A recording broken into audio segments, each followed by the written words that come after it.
Selamat berjumpa di channel YouTube Sentra Kompetensi, channel yang membahas pendidikan dan pembelajaran, kompetensi guru, dan tenaga kependidikan lainnya. Pada kesempatan ini kita akan membahas 4 prinsip proyek penguatan profil Pancasila dan strategi implementasinya di sekolah masing-masing. Sebagai bahan panduan atau untuk memperluas pengetahuan kita, perlu dibaca ulang tentang panduan pengembangan proyek penguatan profil pelajar Pancasila tahun 2022. Nah, kalau kita bicara soal prinsip, maka dapat diartikan prinsip itu sebagai landasan berpikir, landasan berpijak dalam melakukan suatu kegiatan, sehingga kegiatan itu dapat mencapai tujuan yang kita harapkan. Dalam hal ini, ada 4 prinsip dalam mengelola proyek profil pelajar Pancasila di sekolah kita masing-masing. Yang pertama adalah prinsip menyeluruh, prinsip holistik, kata kuncinya tentu menyeluruh. Yang kedua adalah prinsip konstekstual, kata kuncinya adalah pengalaman nyata. Kemudian prinsip berpusat pada peserta didik, ini kata kuncinya di mana peserta didik menjadi subjek pembelajaran. Dan yang keempat adalah prinsip eksploratif. Ini bagaimana kita melibatkan peserta didik dan terjadinya proses inquiry. Nah, kalau kita perhatikan satu persatu, prinsip holistik yaitu prinsip di mana bermakna memandang sesuatu secara utuh dan menyeluruh, tidak parsial atau terpisah-pisah. Itu mulai dari pemilihan tema sampai pelaksanaan asesmen. Mulai perencanaan, pelaksanaan, dan asesmennya. Nah, implementasi prinsip holistik dapat kita perhatikan. Pertama, bagaimana kita menelaah sebuah tema secara utuh dan melihat keterhubungan dari berbagai hal untuk memahami sebuah isu secara mendalam. Jadi bukan terpotong-potong, tetapi utuh. Dilihat tema yang sudah kita pilih, yang kita turunkan ke topik, sehingga pemahaman dan kompetensi peserta didik kita mendalam dalam kegiatan tersebut. Yang kedua, kalau kita perhatikan, tema yang kita pilih itu merupakan wadah untuk meleburkan beragam sudut pandang atau perspektif dan konten pengetahuan secara terpadu. Apakah itu pengetahuan yang berupa keterampilan atau yang berkaitan dengan kearifan lokal dan sebagainya. Kemudian holistik juga melihat koneksi yang bermakna antar komponen, ada keterkaitan mulai dari pelaksanaan proyek, yaitu mulai dari peserta didik, guru, sekolah, masyarakat, dan realita atau kenyataan kehidupan peserta didik sehari-hari. Nah, ini yang harus kita perhatikan dalam implementasi prinsip holistik. Yang kedua, prinsip konstekstual. Prinsip konstekstual berkaitan dengan upaya mendasarkan kegiatan pembelajaran pada pengalaman nyata yang dihadapi peserta didik dalam keseharian.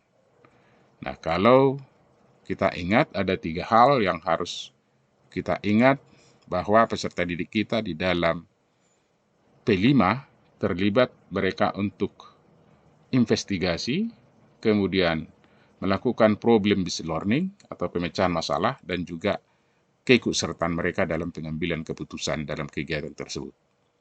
Kemudian implementasi prinsip ini adalah menjadikan lingkungan sekitar dengan realitas kehidupan sehari-hari sebagai bahan utama pembelajaran.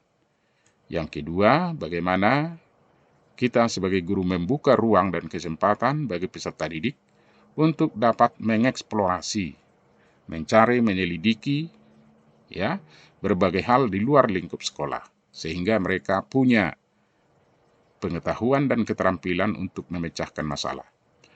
Yang ketiga adalah tema proyek yang kita pilih disajikan sebisa mungkin dapat menyentuh persoalan lokal.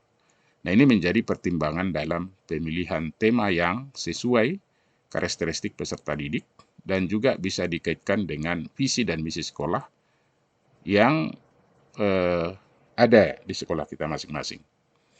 Kemudian peserta didik dapat mengalami pembelajaran yang bermakna, jadi harus ada nilai sentuhnya kepada peserta didik, terutama yang berkaitan dengan karakter, untuk secara aktif meningkatkan pemahaman dan kemampuannya.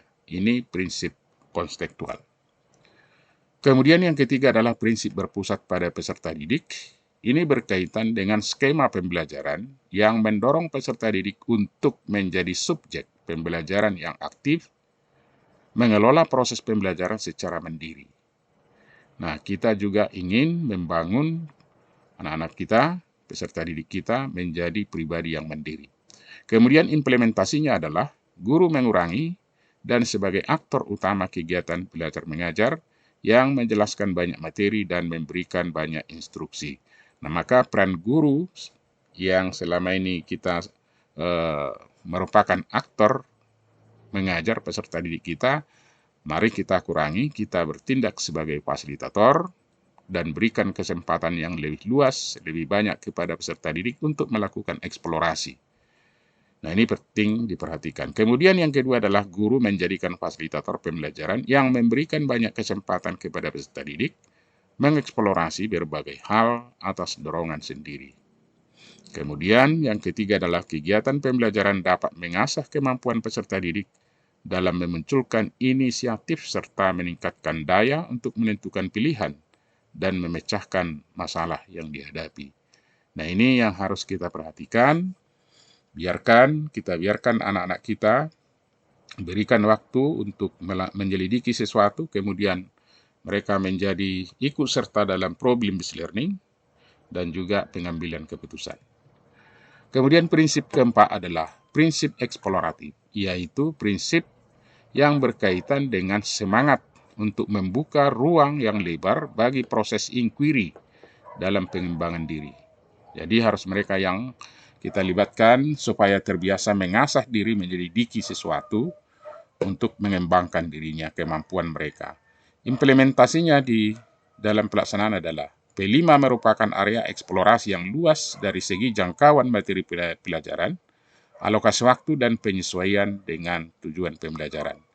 Yang kedua, guru dapat merancang kegiatan proyek secara sistematis dan terstruktur agar dapat memudahkan pelaksanaannya. Dan yang ketiga adalah P5 menggenapkan dan menguatkan kemampuan yang sudah peserta didik dapatkan dalam kegiatan intrakurikuler. Kita ketahui bahwa P5 itu ada 4 kegiatan yang harus tetap kita lakukan, baik dalam intrakurikuler, kokurikuler, ekstrakurikuler, dan budaya sekolah. Nah, maka dapat kita lihat bahwa lingkup implementasi prinsip P5 itu dimulai dari pemilihan tema, topik, dan dimensi, termasuk elemen dan subelemen profil pelajar Pancasila, kemudian penyusunan modul dan alur pelaksanaannya, kemudian sampai kepada asesmen. Kalau ini dilakukan dengan baik, maka kita akan memetik hasilnya dan manfaatnya baik kepada satuan pendidikan, guru maupun peserta didik. Proyek penguatan profil pelajar Pancasila memberikan ruang bagi semua anggota komunitas satuan pendidikan untuk dapat mempraktekkan dan mengamalkan profil pelajar Pancasila. Maka manfaatnya untuk satuan pendidikan, pertama, menjadikan satuan pendidikan sebagai sebuah ekosistem yang terbuka untuk berpartisipasi dan keterlibatan masyarakat. Artinya juga bahwa hubungan satuan pendidikan dengan masyarakat sekitar semakin terjalin dengan baik. Kemudian yang kedua, menjadikan satuan pendidikan sebagai organisasi pembelajaran yang berkontribusi kepada lingkungan dan komunitas sekitarnya. Jadi ada dengan kemampuan peserta didik untuk menyelidiki sesuatu, kemudian memecahkan masalah, dan juga mengambil kesimpulan, dan juga membangun hubungan dengan masyarakat sekitar, maka akan ada sentuhan kebermaknaan kepada masyarakat sekitar. Kemudian manfaatnya untuk pendidik, memberi ruang dan waktu untuk peserta didik mengembangkan kompetensi dan memperkuat karakter dan profil pelajar Pancasila. Juga mengembangkan kompetensi sebagai pendidik yang terbuka untuk berkolaborasi dengan pendidik dari mata pelajaran lain untuk memperkaya hasil pembelajaran. Kita ketahui bahwa implementasi P5 dilakukan dengan lintas mata pelajaran dengan membangun kolaborasi dan pembelajaran seperti pembelajaran team teaching. Kemudian untuk peserta didik memberi ruang dan waktu untuk peserta didik mengembangkan kompetensi dan memperkuat karakter dan profil belajar Pancasila. Dan harus kita ingat merencanakan proses pembelajaran proyek profil Pancasila dengan tujuan akhir yang jelas. Nah ini Bapak dan Ibu manfaatnya atau harus kita ingat 4 prinsip ini. Dasar kita berpijak untuk melakukan P5 di satuan pendidikan kita masing-masing. Terima kasih atas perhatian. Demi kelanjutan channel ini, diharapkan Bapak dan Ibu juga berkenan untuk subscribe. Terima kasih.